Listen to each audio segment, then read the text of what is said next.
And now for my experience of God's love. It was an April morning in 2007, and I'd just begun to mow my lawn. I'd finished grading final exams the night before to close out the school year, and I looked forward to a summer full of milestones.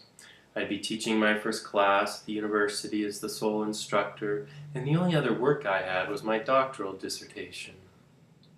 But my heart was troubled. Through typical selfishness, I began to spoil my friendship with a young woman who had invited me to church.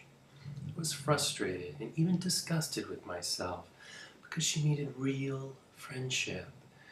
She'd had 6 different stepfathers growing up. Her brother was dying of muscular dystrophy, and she'd known plenty of lousy men. So I kept saying to myself, "What is wrong with you? Are you ever going to learn? You're 33, grow up."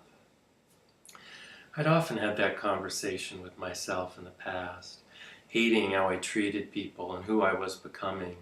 But this time really was different.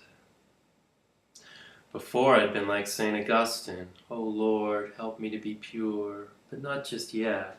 But this time, I was of one mind. I'd been through 12 years of nonstop dating, where relationships would end once the magic ended.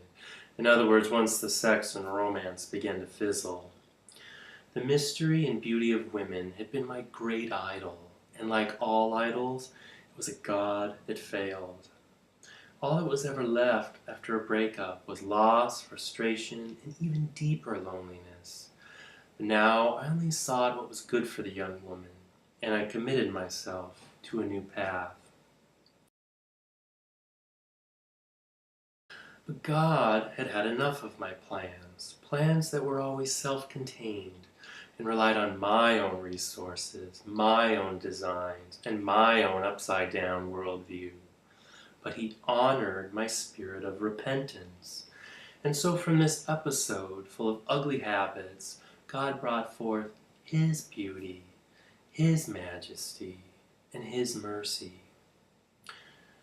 As I turned a corner with the lawnmower, all of a sudden my whole person resounded with a divine intervention. A calm voice displaced all other thoughts and sensations, and presented fully and clearly on my mind. The voice said, "I love you and I forgive you." As the words concluded, an immense love, a perfectly pure, unspotted love, ignited in my chest like a smoldering furnace. It was a consuming love, but also gentle, and it slowly spread from my heart up to my head and down to my toes.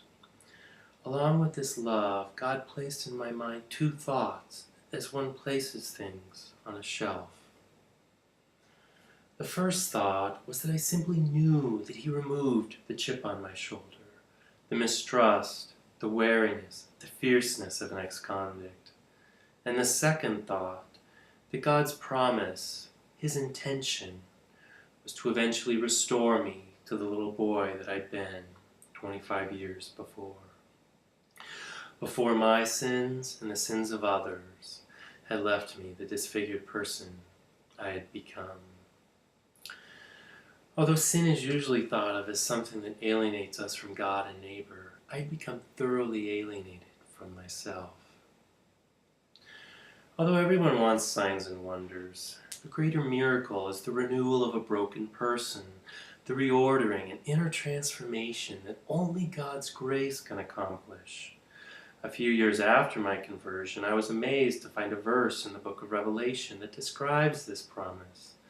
As the city of heaven descends to close out the world, God says, "God Himself will be with them. He will wipe away every tear from their eyes, and death shall be no more. Neither shall there be mourning, nor crying, nor pain anymore, for the former things have passed away." And He who sat upon the throne said, "Behold, I make all things new." For those who have been victims of abuse, those who have lost a child, those struggling with heartache, loneliness, or despairing because of captivity to sin, the loving embrace of God does annihilate all tears and all sorrow Once you feel that embrace, you don't even need an explanation from God. He is enough.